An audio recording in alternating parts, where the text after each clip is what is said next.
Alright, sorry, that was part two.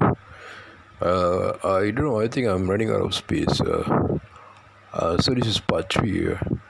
So yeah, when I got home, I realized the living room lights were on. Um, Usually it's if I come home like after midnight, right? It's gonna be dark. When I open my house door, right, it will be dark, and I would have to switch on the living room lights. Then I would do my usual routine of like taking off my shoes, going to wash up a bit, maybe have a bit of food, or maybe just go straight to bed, or maybe just go straight to bed, or maybe just hang around and watch the TV for a while, have a cigarette, that kind of thing. So that night, when I got home, strangely, the living room lights were on, and so I was like, just nah, maybe it's normal, maybe somebody forgot to switch it off. So I was walking straight to my room, and at that time, my mom called me out, and she was in her room. She got out of her room. She walked out, and she went to me and she said, "Hey, I need to talk to you for a while, man." And I said, "Why?" And she said, "No, no, you sit down for a while." And I said, "Well, what's wrong?" And she said, "Just now," she said, "earlier on, at around 1 a.m. in the morning, she heard like someone banging on the door. And when she looked out, she saw me just as how I was dressed at that time. I was dressed in a black sweater and black jeans and my work boots, and my hair was long, shoulder length. And she saw me standing outside the door at 1 a.m. And she said, but something strange about the banging was that she knew that if it was me, right, I would just press the doorbell, and I had my own house keys. I could open the door by myself. And she was very intrigued, or she was very spooked out by the whole idea that how come I would bang the door in a very monotonous way. And she said the banging was like, it went like boom, boom, boom, boom. It was like my whole fist was just banging at the door, man. And my dad was like, he was fast asleep, man. My dad, like, he was just fast asleep. And I think my dad knew about this thing, and he didn't bother. He was just like, I think he probably told my mom like, don't let him in, don't open the door and just don't let it in. My dad probably knew where I was, or he knew what I was, or he knew I was at some place, and he knew that something. He knew what that whole spirit is. My dad is not kind of a noob. He knows this kind of things. So my dad told my mom, whatever you do, don't open the door and just forget about it. Just rest and just wait for me to come home.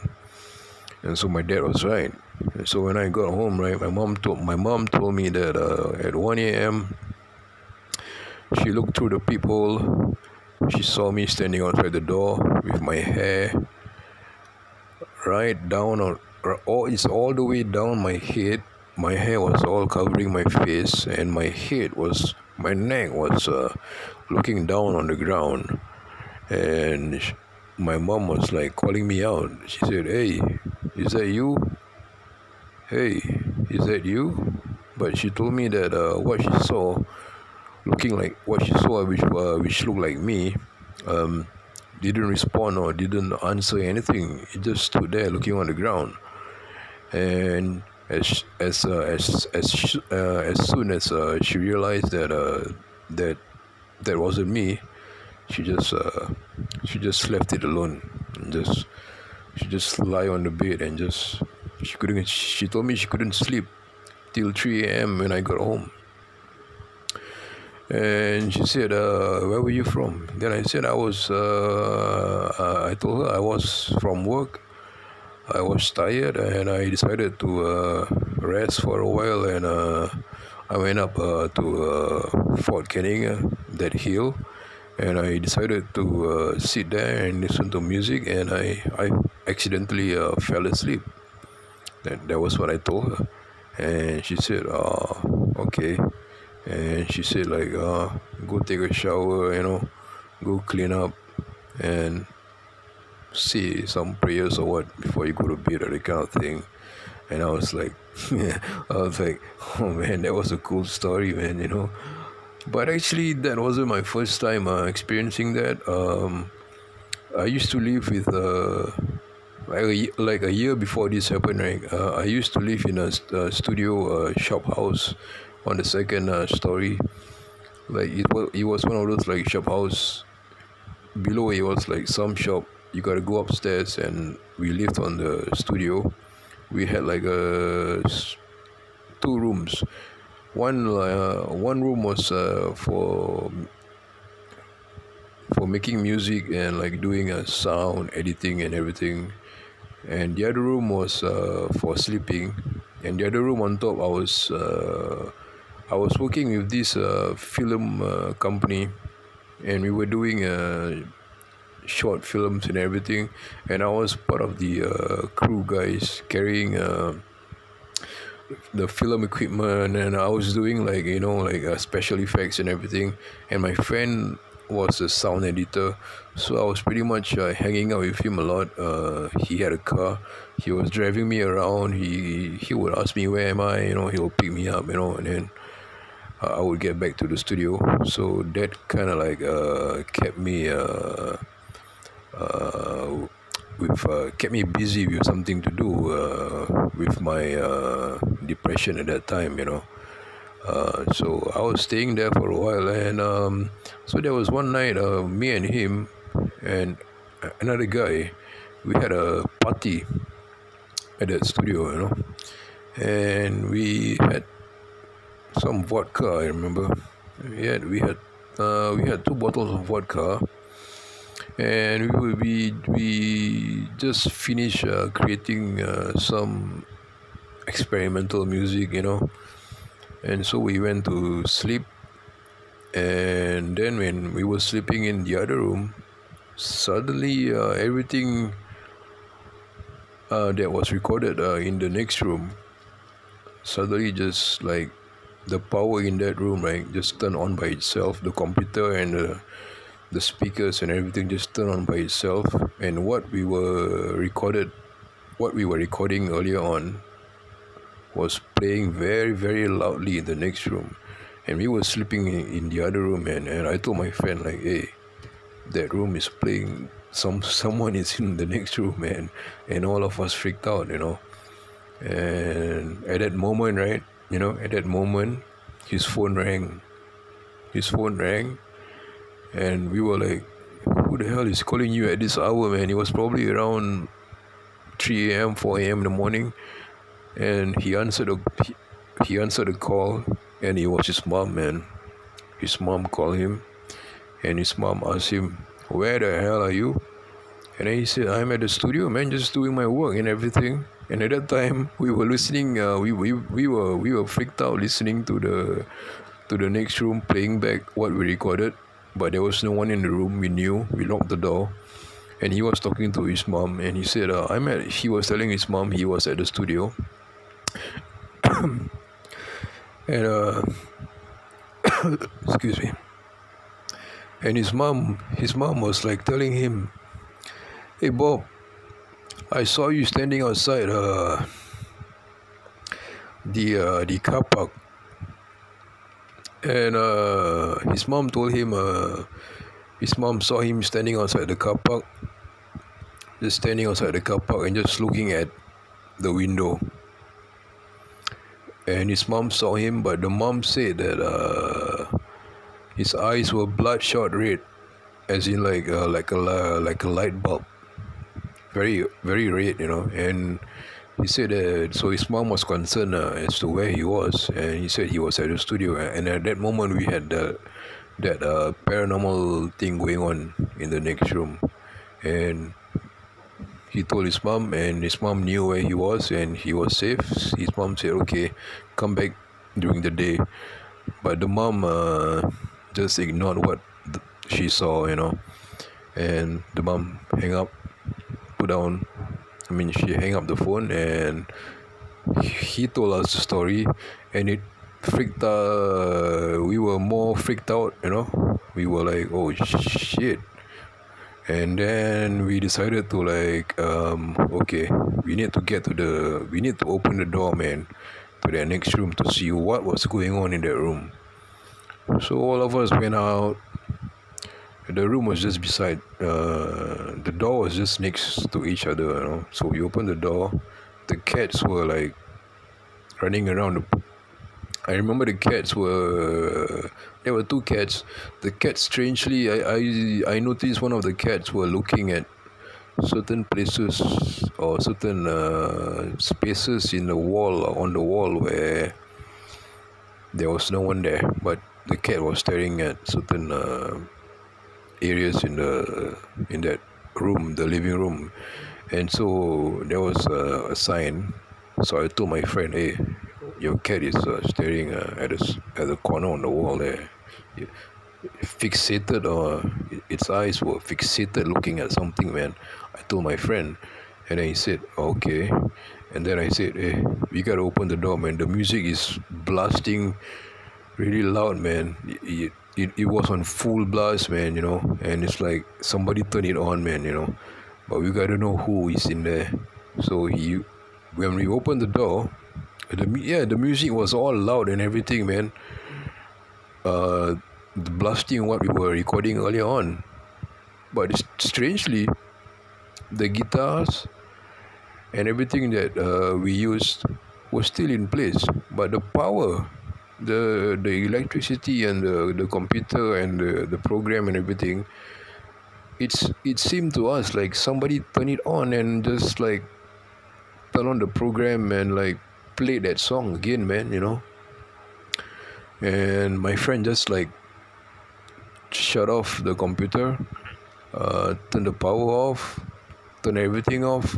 So we went back to turn everything off, and then just leave the cats alone. And then we went back to the next room, to the bedroom, and then we just sat there like, yo, what the fuck was that, man, And I remember at that time we were doing filming, and I don't know, man, there could be a lot of possibilities. So yeah, so to cut the story short, his mom called him and told him she saw someone looking like him.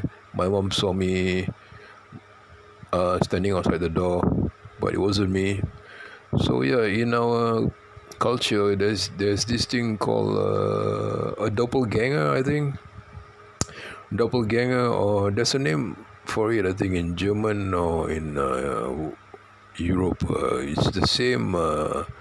They do the same thing, man. They try to shapeshift into someone or into a person, and their main aim or their main goal is to enter the victim's house. And once the occupants of the house accidentally thought, it's the real person, they would open the door, and once they open the door, right, they would realize there's no one standing there, man. And by the time it's too late to realize that, there was no one standing there. By the time they open the door, the spirit or the entity or whatever has already entered the house. It will just enter the house. Once you open the door, that's it. It's in your house. You let it in your house, which means you open the door and you let it in. And what's going to happen later on, it's going to terrorize the occupants of the house. You'll get nightmares, things will go missing. Maybe somebody will start quarreling. There'll be a lot of quarreling in the house. This is from what I heard. Stories from what I heard. You'll feel like someone is touching your leg when you're sleeping. You'll be touched. You'll be like scratched. You get a lot of like weird paranormal things. If you let that thing in your house, then you need someone to come in your house and cleanse the thing out of your house, get it out of your house. Yeah. So me and my friends, our folks, they grew up like, they are not new to these things. They know about the spirit. So it's kind of strange that me and my friend actually experienced the same thing. And to think back, we actually were doing the same work at a time. Yeah. So yeah, that's the shapeshifter thing. That I somehow, I don't know whether it's connected to my friend, or maybe it's hanging around that place where I slept, or maybe it's just there when you're alone or in the dark or somewhere haunted. It's just waiting there for you. Yeah. So I think if you were to see, or if you were to hear knockings on your door, like late at night, and it goes like boom, boom, boom, and you look outside the window or you look outside the door, and you see it looks like someone but that person has the key to your house, but that person is not using that key. Instead, they are banging on your door. Don't open the door, man. Do not open the door. Because once you open the door, right, you would realize there's no one standing there, man. I've seen a few videos of one of those videos. They say they say do not watch this video alone. I think I've seen a few videos. Some guy, it happened in a few places, in Russia, in France, Saudi Arabia. There were a few similar cases where they were sleeping at night, and then they heard like knockings on the door, and then when they opened it, there was no one there. I've seen those kind of videos on YouTube. So I think this is definitely a doppelgänger. There's a word for it, I forgot.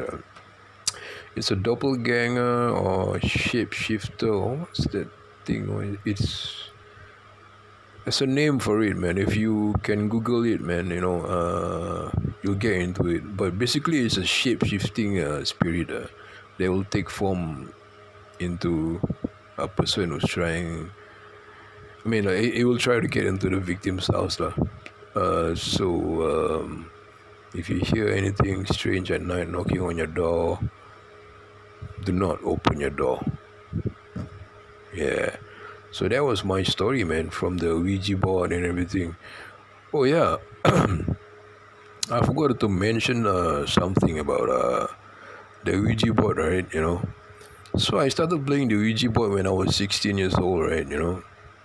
I stopped probably around 17, 18.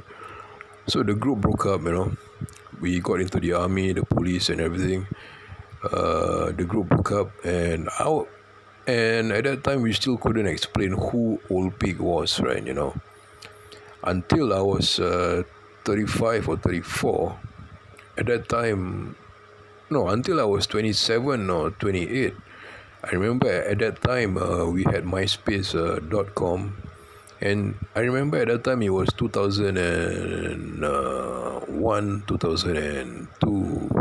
Everything started going retro, man, from there. You remember back then, suddenly everyone was into the 80s, the hit song by Pink Floyd from the album The Wall.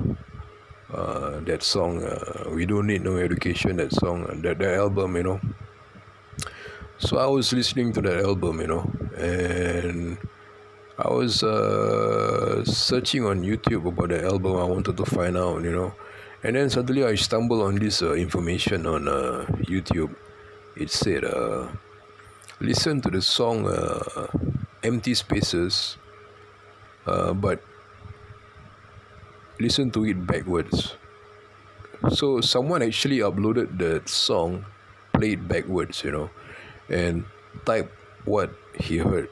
And the song was called Empty Spaces, So when I heard the song, it went like this. When I pressed play, right, the keyboards and everything came on. And actually the song goes like, what shall we do? Something like that, right? But if you play in reverse, right, you would hear this. It sounded actually very soft, but you gotta turn it up. You would hear this. Congratulations. You have found the keeper of the funny farm, Old Ping. Please send your answers to Old Ping, keeper of the funny farm. Something like that, man. So I was 27 and 28. So when I heard that backwards, reverse messages in that song, I was like, oh man, I think I know who Old Pig was when I was playing the Ouija board, man, at that time, because I was heavily into Pink Floyd when I was 16 and 17, man.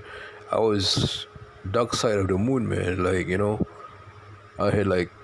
I grew my hair long, not really long, I had bootcut jeans, and when I was 17 and everything, I was really into Pink Floyd, playing the Ouija board.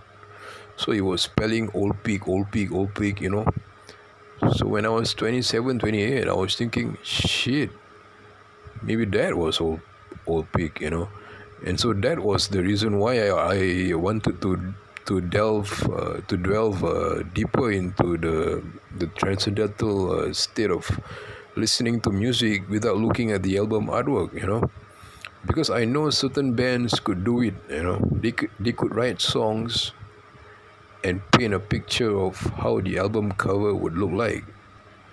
Some bands couldn't do it, man. Some bands would like just create what they create, and then later on they just probably didn't have an album artwork, But some bands, visionaries who are visionaries, right, they can actually send a message from the music into a picture. And I think in that sense, right, in that transcendental state of mind, there is an opening into a realm where it's connected to the spirit world, man.